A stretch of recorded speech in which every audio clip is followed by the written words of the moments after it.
Hello po mga auntie, mga uncle. Narito na naman po ako upang magbahagi sa inyo sa aking munting natutunan sa larangan ng social media. So ayan po.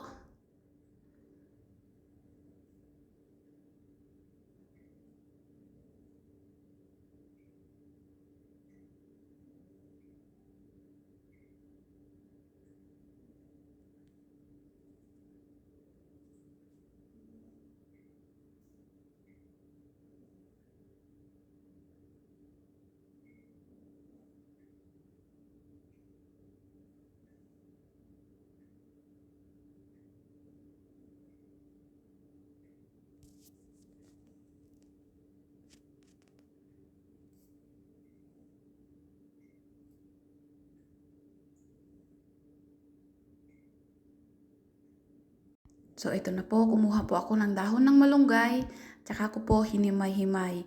Tanggalin lamang yung mga stick-stick na maliliit, yung mga maninipis upang sa ganun ay hindi sagabal sa inyong gagawin.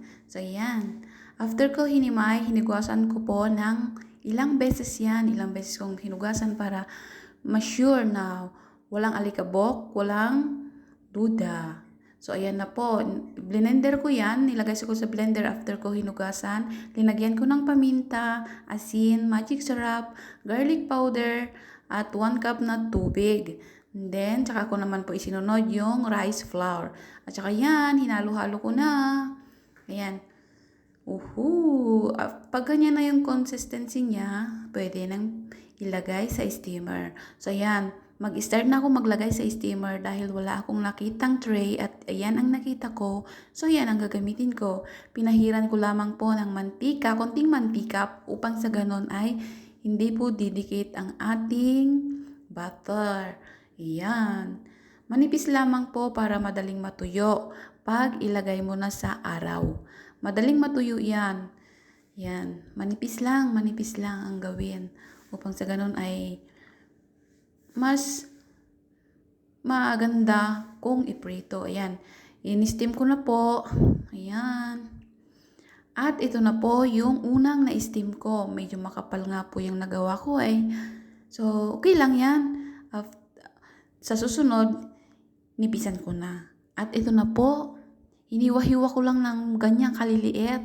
Tsaka ko po inilagay sa araw upang matuyo. Ayan. Depende po sa kalaki ng hiwa ang gusto ninyo.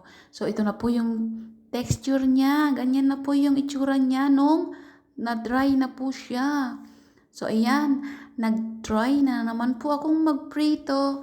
At, oh my God! Na-amaze po ako sa outcome ng aking ginawa. So, ayan. Ay, hindi na talaga ako bibili ng mga chicharon sa labas. Gagawa na lang po ako sa bahay at ipapatikim ko ito sa aking pamilya pag uwi ko ng Pilipinas. Bukod sa masustansya, ay